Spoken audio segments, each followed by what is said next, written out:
Es con cierta emoción que me encuentro de nuevo en este lugar, en este Parlamento, después de muchos años sin haber vuelto a visitarlo y después de haber sido uno de los primeros diputados en la primera legislatura, el 80. Estoy hablando del siglo pasado, y hace mucho, mucho tiempo.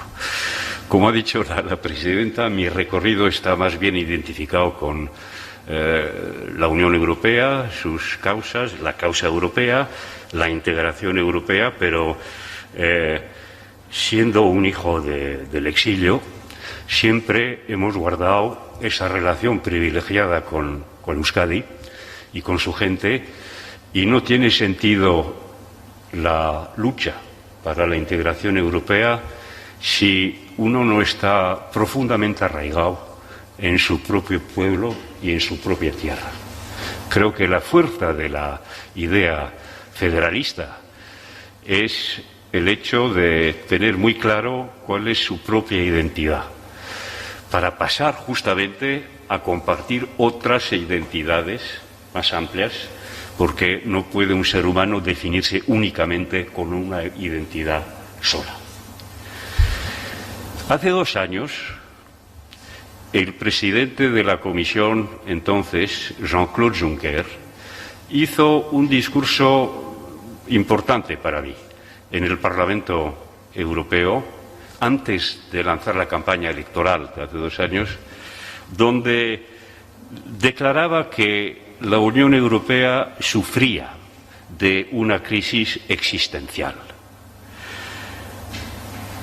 Era, en la boca de este gran europeo también, era la simple constatación que después de 50 años de éxitos, de logros, de avances, hasta reconciliarnos con nuestros hermanos del Este, que nunca había sido sueño de los padres fundadores, se logró cosas que iban más allá de los sueños de los fundadores.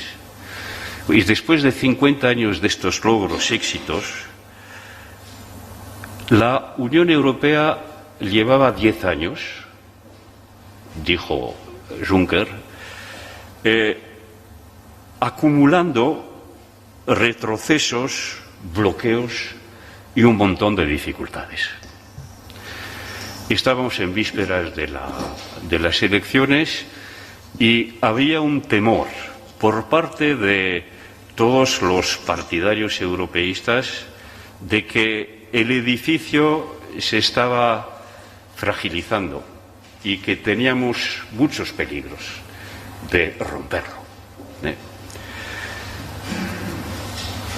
Y esta constatación se concretaba en una serie de hechos implacables. En primer lugar, la crisis económica y social de 2008, que nació en Estados Unidos como crisis financieras y luego que se fue expandiendo por toda Europa, con unas consecuencias políticas y sociales tremendamente complicadas. Teníamos también en ese panorama un Brexit inevitable. Era la primera vez, y estoy hablando de hace 2 años solo, donde uno de los países miembros, de los más importantes a nivel político, económico y demás, decidía retirarse de la aventura y abandonar el barco. Es cierto que nunca había demostrado ese país ser muy protagonista y muy metido y convencido en la tarea europea, pero en fin, bueno, era a nivel global una muy mala noticia. Teníamos, recordaréis, una presión migratoria profunda, grande, debida a los acontecimientos políticos y geopolíticos de África del Norte y del Medio Oriente. Existía, por razones también cercanas, una ola de terrorismo que azotaba a muchas de nuestras ciudades y muchos de nuestros ciudadanos. Vivíamos unas experiencias políticas nuevas para Europa, que era en algunos países la victoria de la extrema derecha, del populismo y del nacionalismo antieuropeo. con peligros de que eso se extienda a países como a Francia, con la presión de Madame Le Pen, y otros países importantes como Italia, con la presencia del señor Salvini, con la presencia del señor Orbán, con la victoria del PiS en Polonia. Es decir, teníamos una guerra interna ideológica de combatir democracia con extrema derecha y antieuropeísmo. El antieuropeísmo nunca había tenido tantas fuerzas real en el conjunto de la Unión Europea. Para mí, son dos las razones que pueden explicar esta situación general, las causas que pueden dar alguna explicación racional. En síntesis, lo voy a decir porque es muy complicado, pero en síntesis, intentando ir al grano de las cosas. En primer lugar, la causa de esta situación, de este panorama bastante pesimista y negro, es el hecho de que la Unión Europea y sus principales países se equivocaron fuertemente en la respuesta a dar a la crisis económica y social que había empezado en el 2007-2008. La respuesta fue, incluyendo la Comisión Europea con la presidencia Barroso, fue de implantar, desarrollar políticas neoliberales que no hicieron más que acentuar las desgracias de la crisis económica. Desigualdades profundas a nivel social, desigualdades cada vez mayores a nivel de los estados, retroceso de las políticas sociales con la precariedad y la dificultad y el desempleo masivo. Recordáis lo que pasó en este país, que fue tremendo. Es decir, que pasamos con una respuesta política inadecuada a lo que habíamos creído que fuese la globalización económica mundial feliz, hacia una globalización económica mundial dolorosa. Era la constatación clara de que el proceso de mundialización, de apertura tecnológica, económica, financiera, comercial, pues había sido negativa globalmente, en cierta forma, para los ciudadanos europeos más tocados por la crisis. Constatación que Europa ya no tenía el mando en la mano, que lo que pasaba en el mundo a nivel económico y social dejaba de lado a una clase media fundamental para asegurar la democracia y el liberalismo. Esto es un cambio radical, es un cambio revolucionario a nivel económico y político. La otra causa de la crisis existencial fue, para mí, el hecho de que volvimos al retorno de la geopolítica en el escenario internacional. Creíamos que el multilateralismo, las bases y fundamentos que se habían constituido después de la Segunda Guerra Mundial para dar un cierto orden internacional con el multilateralismo, la OMC, la ONU, etcétera, etcétera, etcétera, esto se quedaba sin capacidad de afrontar las reformas y de seguir con el orden occidental impuesto por los que ganaron la Segunda Guerra Mundial. Y que con los movimientos de la mundialización, Europa por primera vez ya contaba cada vez menos en el mundo. No teníamos ya capacidad de influencia como lo tuvimos durante 2 o 3 siglos en el mundo. Y Esto se manifestaba por lo que he dicho antes, una guerra de civilización con el islamismo radical, que quiere el fin del mundo occidental, que quiere imponer una ideología propia, religiosa, radical y violenta, y que está ahí en nuestras puertas y que nos azota. Es también el hecho de la hostilidad en esa nueva geopolítica cada vez más clara de Rusia a nuestras fronteras y de Turquía, que tiene también un proyecto imperialista de volver a lo que fue la gran Turquía, el mundo otomano, y de Rusia de no aceptar el hecho de que el fin de la Unión Soviética correspondía al final de influencia como superpotencia de Rusia, considerando los países del este de nuestra Unión siendo para los rusos todavía una zona de influencia donde podían actuar como actuó el imperialismo soviético. Peligro, está claro. Luego, la gran desgracia vino al poco tiempo de la elección del presidente Trump en Estados Unidos, con una política hostil a la Unión Europea, declarada, favorable al Brexit británico, queriendo romper la Unión para poder negociar mejor con cada uno de los países a nivel individual los tratados comerciales y imponiendo los intereses americanos a todo tipo de capacidad de relación equilibrada con la Unión Europea. Bueno, pues estamos hace 2 años, y claro, el tema era de preguntarse, bueno, ante este tan sombrío panorama, realidad, ¿qué hacemos? ¿Qué respuesta damos?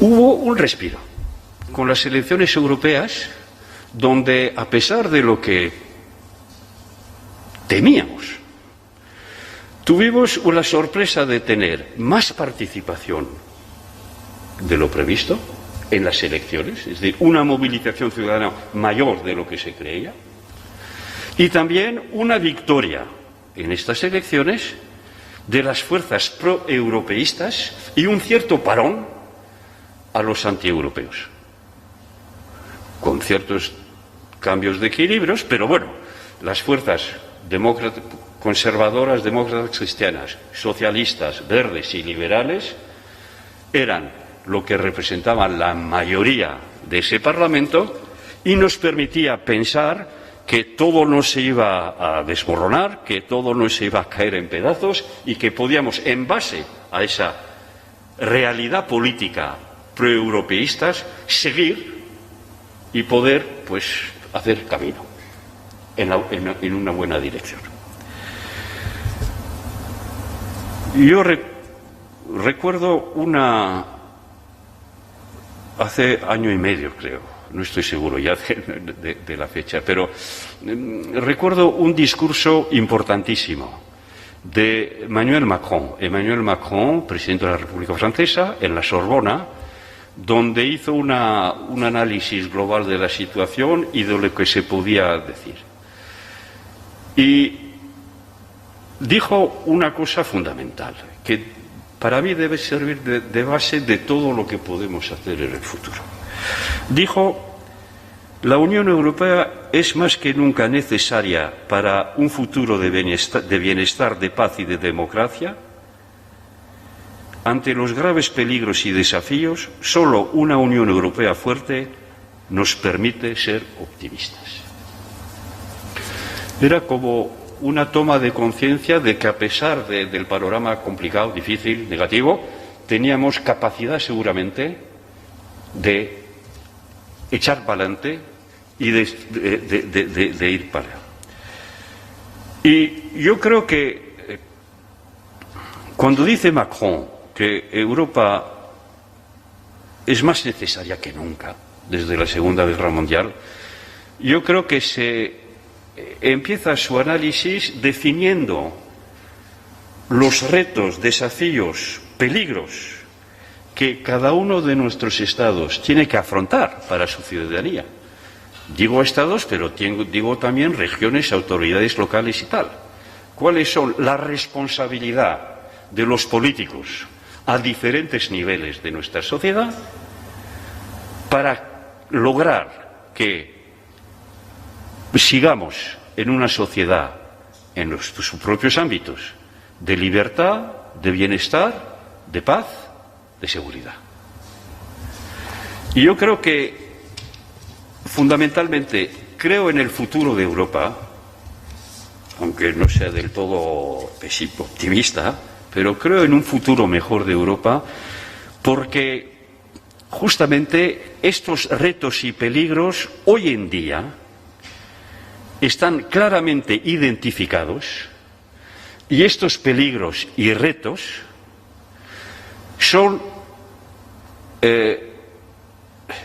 están muy conscientemente integrados en la mente y en el pensar de la mayoría de los políticos que tenemos, cuáles sean los partidos. No puede haber solución ninguna a nada si no hay un buen diagnóstico. Y hay que empezar por eso. Y el diagnóstico es que, compartido, por eso es lo importante, compartido es que debemos hoy en día, cuál sea nuestro nivel de responsabilidad, trabajar para que demos una respuesta adecuada al cambio climático. Es una novedad.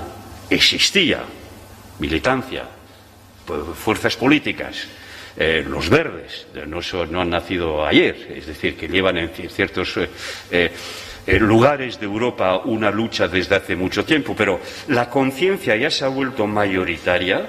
Nuestros viejos partidos pues ya han aceptado que también es algo que hay que tratar, y nadie, si no es el señor Trump, hoy en el mundo deja de lado este tema y no intenta afrontarlo.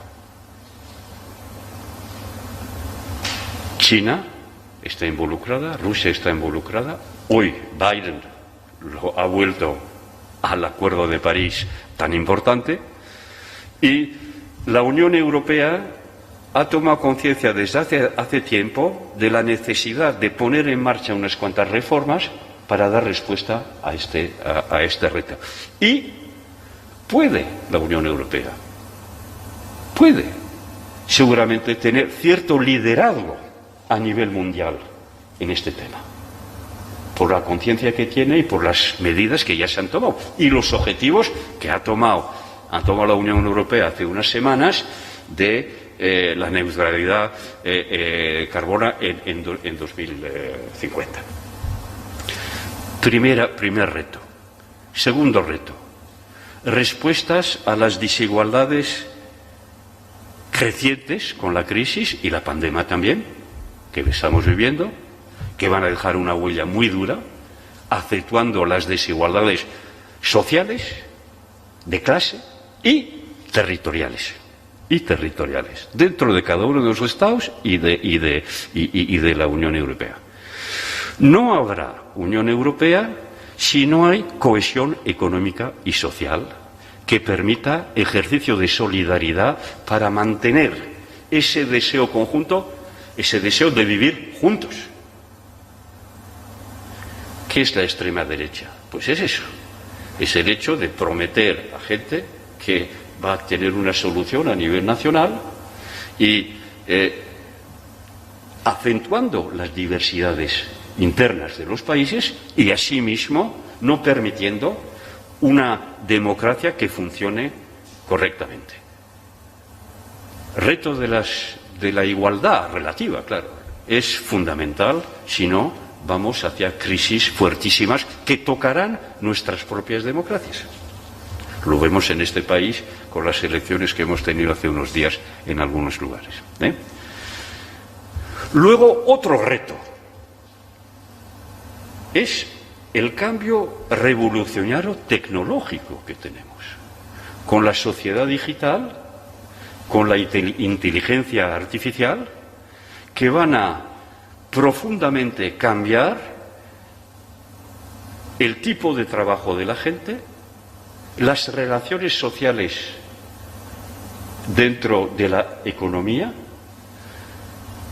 y que van a dar un cambio profundo a la sociedad, al funcionamiento de las economías tal como lo hacen hasta ahora.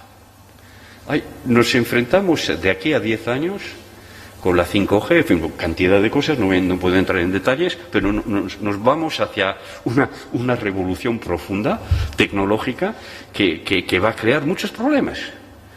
Gente descolgada, dificultad de adaptación en los trabajos, formación que tiene que ser fundamentalmente diferente, etcétera, etcétera. Otro reto que tenemos delante y que hay que cerrar. Luego está claro que hay peligros nuevos, como las futuras pandemias. Todo el mundo está de acuerdo por decir que lo que estamos viviendo no es la última, aunque lo haga más bien, que seguramente, por cantidad de razones, vendrán otras y tendremos que afrontar esa realidad. Dicho esto, ¿cuáles pueden ser las respuestas ante estos retos? ¿Qué tiene que hacer Europa? Es lo que ¿Por qué Europa tiene que hacerlo? Porque cada uno de los países o regiones no tiene capacidad propia de llevar una solución a todos esos temas por sí solo. Por eso Europa, soy optimista por Europa, porque solo el conjunto de fuerzas del continente puede dar respuesta por la colaboración. No quiere decir que cada otro estamento político no tenga responsabilidad y no tenga capacidad de actuar, pero es verdad que para dar respuesta a unos retos tan inmensos, está claro que tenemos que trabajar juntos. Está claro. Respuestas.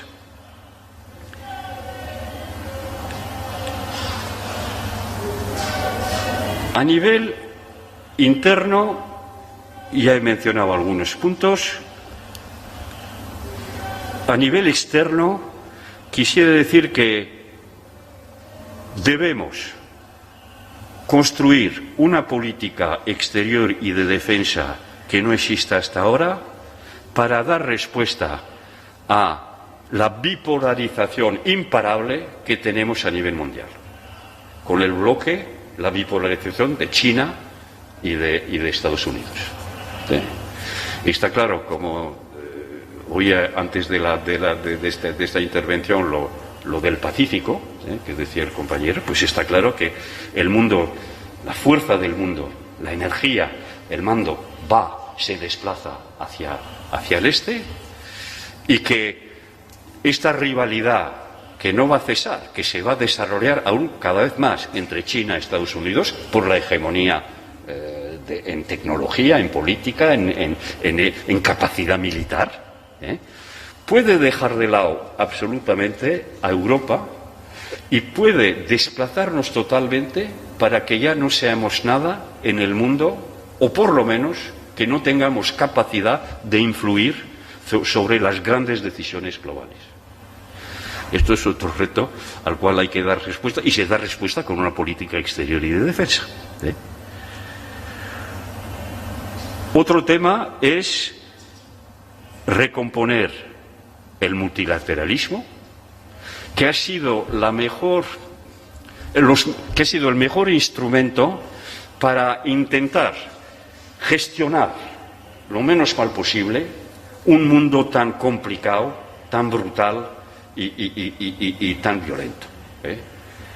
No ha sido del todo bueno, porque el FMI, la OMC eran organizaciones en manos de los intereses occidentales que imponían su propia lógica y que eran instrumentos de nuestro imperialismo ante el mundo.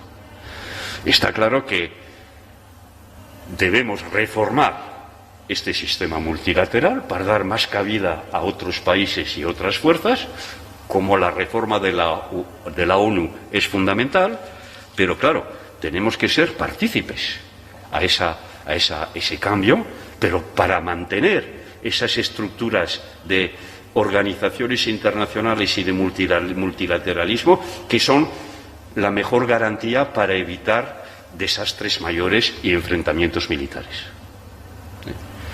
Ahí también la política exterior y de defensa tiene que ser un instrumento de soberanía europea para que contemos en esos debates con tantas consecuencias para nosotros y nuestros hijos. Bueno, dicho esto, vemos los retos, los riesgos, vemos qué respuestas podemos dar en algunos campos y no he podido entrar en más detalles, pero la pregunta que debemos hacer es ¿cómo lo hacemos para dar respuesta a estos retos y fijar unos cuantos objetivos? Hoy en día, y después de 2 años de dificultades, o 10 años de dificultades, como le mencionaba, tenemos 2 muy importantes y muy prometedores respuestas. La primera es, sin duda, el plan de rescate que se adoptó en julio de 2020, del año pasado, donde hubo esa capacidad, como se ha mencionado, esa capacidad europea de ir más allá de lo que eran las reglas de juego normales, de dejar de lado la política neoliberal que daba límites al crecimiento presupuestario, a las tasas de inflación, al nivel de endeudamiento, que eran políticas restrictivas, y de pasar de una política neoliberal a una política que me atreveré a decir keynesiana. Una política tradicionalmente, voy a decirlo con un acento un poco partidista, digamos, socialdemócrata. Bueno, era una política de expansión. Esta política de expansión representa no únicamente un giro a nivel económico, pero la decisión tomada en julio del año pasado es un salto enorme a nivel político en la historia de la integración europea. Muchos han hablado de un golpe hamiltoniano, refiriéndose a Hamilton, que fue uno de los que en Estados Unidos permitió la existencia de un sistema federal que dé fuerza a la Unión de Estados Unidos. Y yo creo que el hecho de tener capacidad de endeudamiento común es sin duda un avance cualitativo enorme en el proceso de integración, porque abre las puertas a seguramente lo que pueden ser soluciones federalistas. Hasta ahora no existía ninguna. Todos los tratados eran intergubernamentales, eran limitados a la soberanía estatal, etc. Ahí tenemos un avance que me parece políticamente y filosóficamente absolutamente fundamental y que es esencial. Así que este plan de rescate es decisivo, esencial por su traducción política, más allá que por su volumen de dinero, que es muy importante en un país como este, 140.000 millones de euros a España, creo. Pero va más allá de lo del significado económico. Y lo que me parece esencial también de este plan es que va más allá que el hecho de eliminar los efectos negativos de la pandemia a nivel social, económico, etcétera, sanitario, pero que tiene como perspectiva de apoyar las transformaciones necesarias para responder a los retos y peligros de los cuales he hablado. El cambio climático, el cambio tecnológico, la productividad mayor de la economía europea, poner en marcha una política de sanidad a nivel europeo, etcétera. Es decir, que este dinero afronta no únicamente las consecuencias negativas a corto plazo de la pandemia, sino que exige como ubicación invertir en lo que son las soluciones a los retos, etcétera. Numerización de Europa, inversión en 30% o más en el campo climático para asegurar esa transición necesaria. Es decir, que ahí tenemos una respuesta de instrumento del futuro. Eso es la primera oportunidad que tenemos con este plan para intentar tener algunas soluciones. Diré algo que me parece muy importante, es que no nos podemos permitir de ninguna manera que este plan de rescate falle. ¿Por qué? No porque sería desastroso a nivel económico, etcétera, porque nos llevaría a la desaparición definitiva de posibilidad de políticas de solidaridad en la Unión Europea.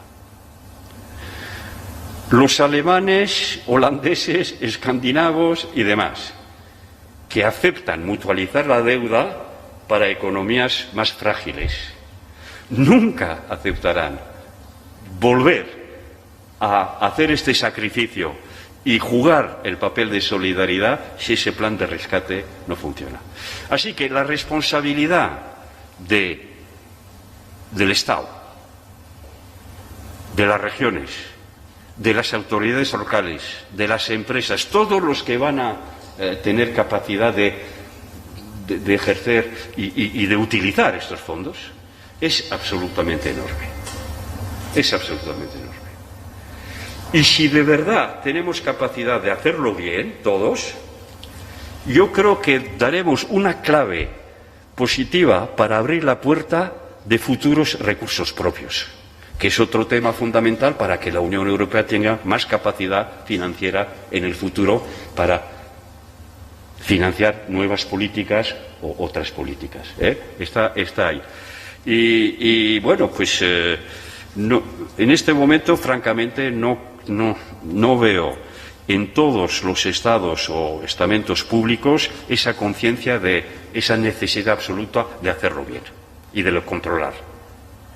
Hasta en la Comisión Europea, para mí, en estos momentos, no han tomado las medidas necesarias para organizar un seguimiento necesario y adecuado al reto que tenemos. Bueno, el reto sabíamos a dónde íbamos, lo que tenemos que hacer. Ahora tenemos un instrumento que es muy importante, pero tenemos otra oportunidad también para poder ir a buen camino, que es la conferencia que se inició ayer en Estrasburgo oficialmente para la conferencia sobre el futuro de Europa.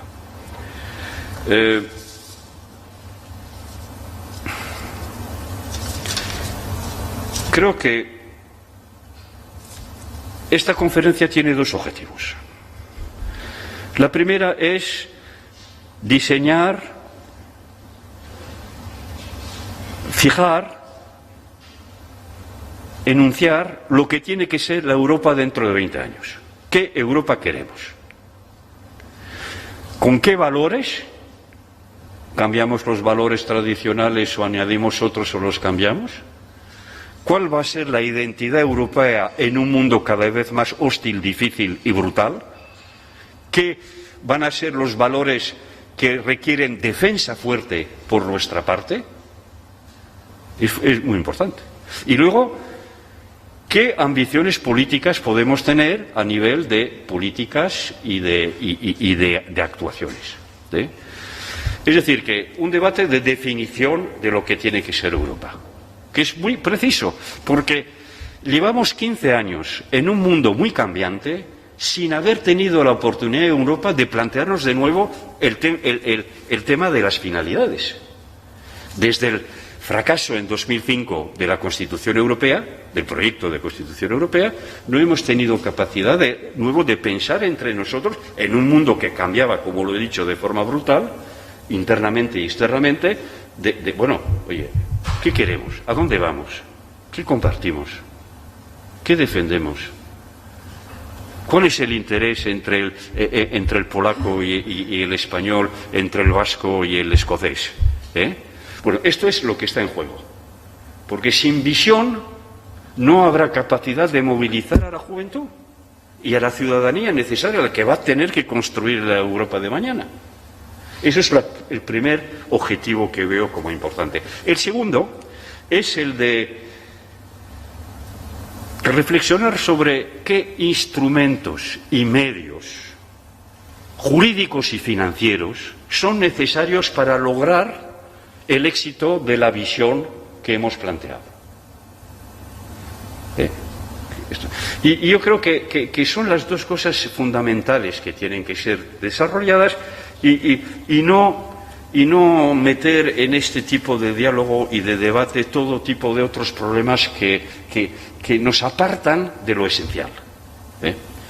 Para que esa conferencia sea exitosa,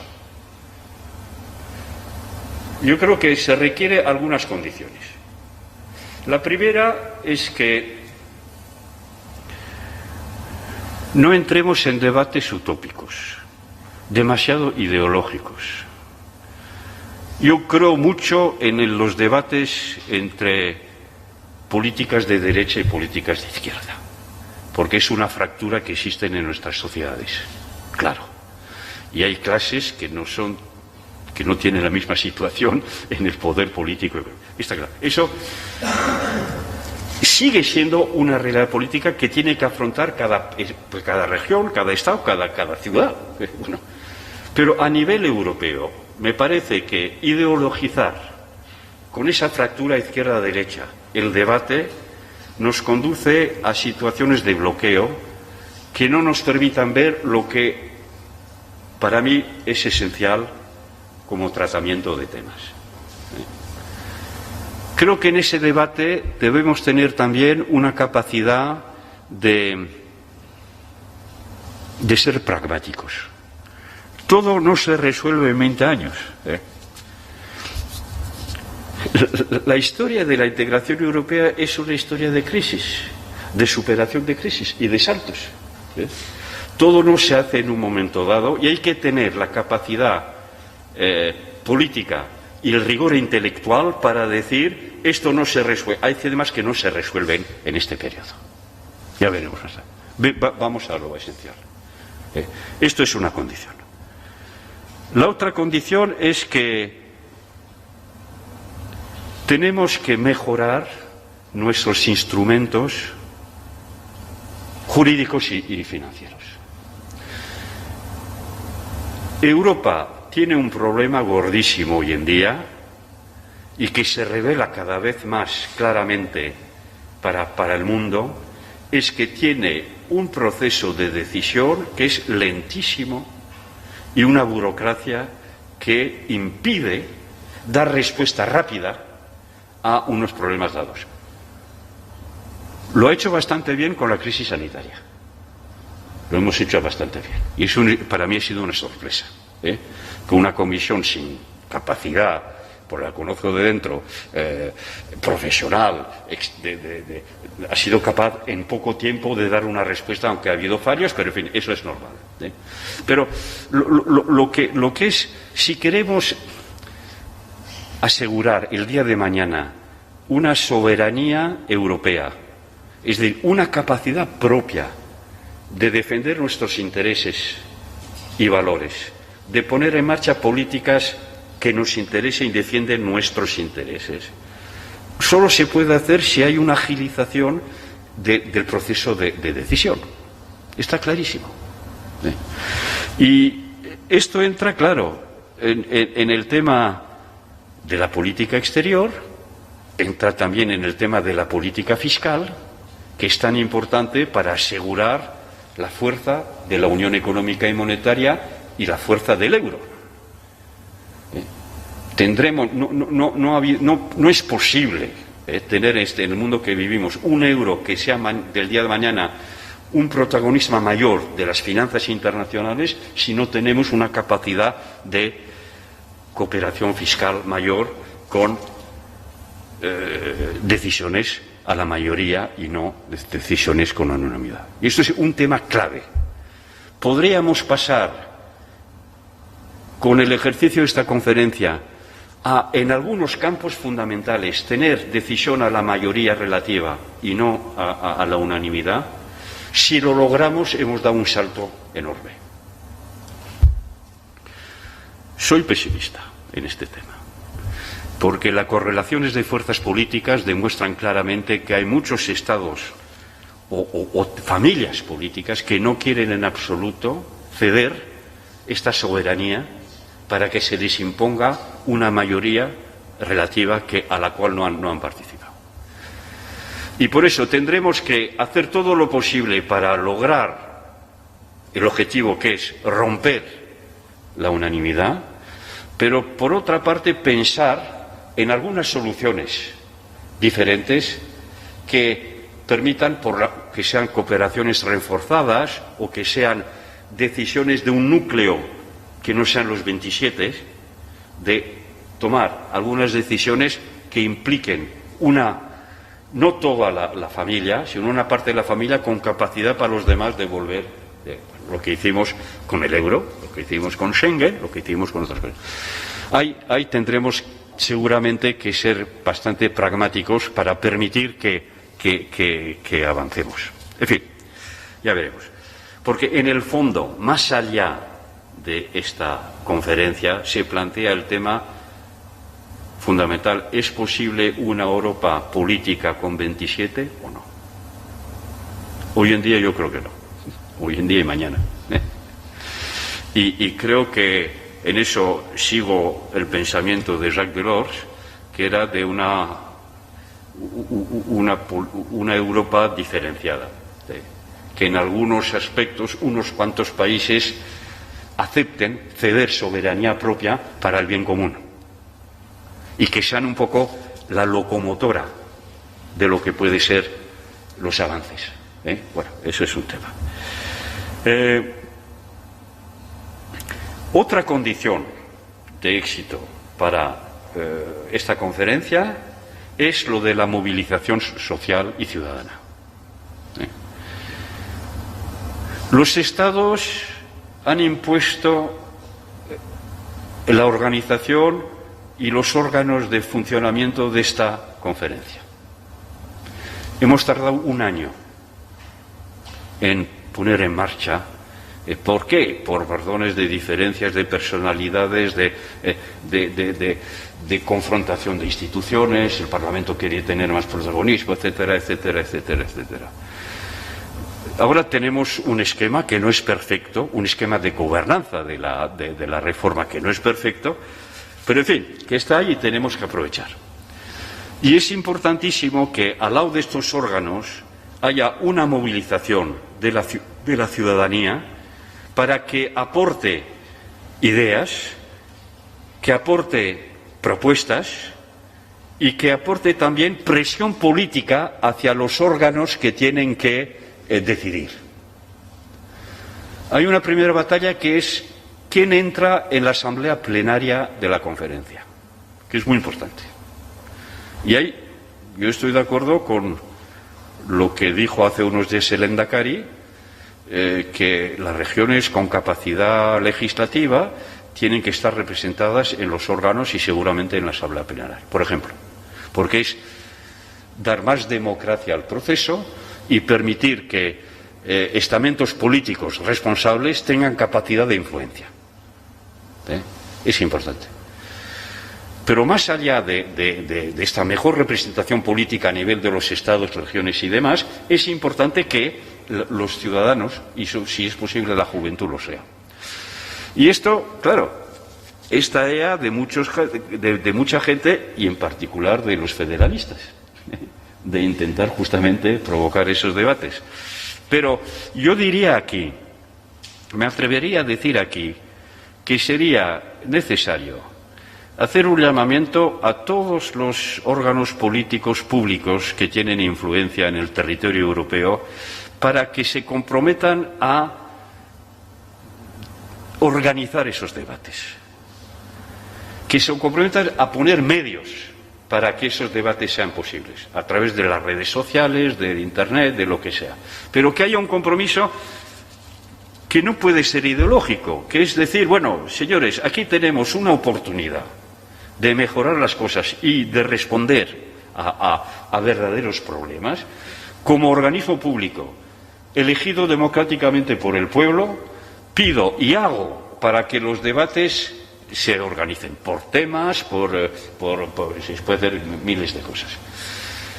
Y esto hay que hacerlo, porque si no vamos a tener a unos estados muy frioleros, que van a dejar las cosas ir sin impacto, y si hay un poco de impacto, pues intentarán, y eso va a favorecer, si no se hace nada, las fuerzas conservadoras que no quieren un cambio real y que no afrontan la realidad. Esto es lo que me parece a mí muy doble. En nuestros términos, y voy a concluir pronto, en nuestros términos, lo que está en juego en este ejercicio a nivel europeo es si la democracia participativa tiene futuro o no. Hemos visto las limitaciones de la democracia representativa en muchos países y en las tasas de participación a las elecciones, etcétera, etcétera, etcétera. Es verdad que nuestras democracias viejas tienen que renovarse en muchas cosas. Y en una vía es estas nuevas tipos de democracias con convenciones por temas, sea el medio ambiente, sea otras cosas. Y ahí tenemos una posibilidad de ver hasta dónde se puede ir para acercar el pueblo, la ciudadanía, a los partidos políticos y a las instituciones públicas. Y yo creo que es interesante, por eso, de hacer presión para que esto exista. Veo un país como Francia, que conozco mejor que otros, pues ahí están organizando toda una serie de debates ciudadanos, de consultas, por internet, por tal. Hay todo un movimiento que se hace, una ingeniería de participación ciudadana muy interesante. Y me parece fundamental. Bueno, voy a concluir diciendo que, bueno, pues lo que he intentado deciros, amigos, esta mañana, es decir, que estamos en una encrucijada. O bien aprovechamos de las mejoras que hemos tenido desde hace 2 años y con buenas sorpresas para seguir en este camino y dar respuesta a los europeos, nuestros ciudadanos, de poder existir y seguir existiendo con paz, seguridad, bienestar social e identidad propia de sus propios valores, o desaparecemos poco a poco del mapa con contradicciones internas y con ninguna capacidad de poder asegurar al ciudadano nuestros ideales. Es decir, o hacemos Europa o desaparecemos. Es un poco el mensaje un poco bruto así, pero estamos en eso. Y es el momento de movilizarse para dar conciencia, aportar la información a la ciudadanía, que eso es lo que está en juego. Terminaré diciendo que Euskadi tiene también en este contexto muchas cosas que hacer. Euskadi tiene la suerte de haber logrado desde la Segunda Guerra Mundial, final de la Segunda Guerra Mundial, ha tenido la suerte de tener fuerzas políticas importantes como el nacionalismo vasco o el socialismo vasco, de estar presentes con figuras en todo el proceso de integración y de aportar a la sociedad vasca a través de estas dos familias el hecho de que no podía existir una Euskadi fuerte, una Euskadi de libertad, una Euskadi de democracia, sin una presencia de Euskadi en Europa y sin un protagonismo de Euskadi en Europa. Veo que otras fuerzas que históricamente no existían también, se juntan con sus peculiaridades a esto. Así que, es decir, que tenemos la suerte en Euskadi de tener una mayoría sociológica, política, económica que es partidaria de este trabajo. Euskadi es respetada en Europa, respetada por su trayectoria política general, lucha contra el franquismo, democracia, inversión en Europa desde la integración de España en el proceso europeo, participación en debates y y también interés. Antes de esta charla hablábamos con algunos amigos aquí y me decían lo que se habla de Europa en este Parlamento, lo que no es el caso en todas las regiones. Bueno, por razones históricas, por razones culturales, por razones de visión del futuro para mantener los valores que son los nuestros en Euskadi, fundamentales, pues está claro que Euskadi tiene que ser también protagonista de Europa. Y no solo para pedir cosas, sino para proponer. Por eso se le respeta en muchos círculos de la Unión Europea. Así que tenemos mucho trabajo ante nosotros, delante, pero seguro que con lo que tenemos en mano podemos hacer mucho. Eskerrik asko.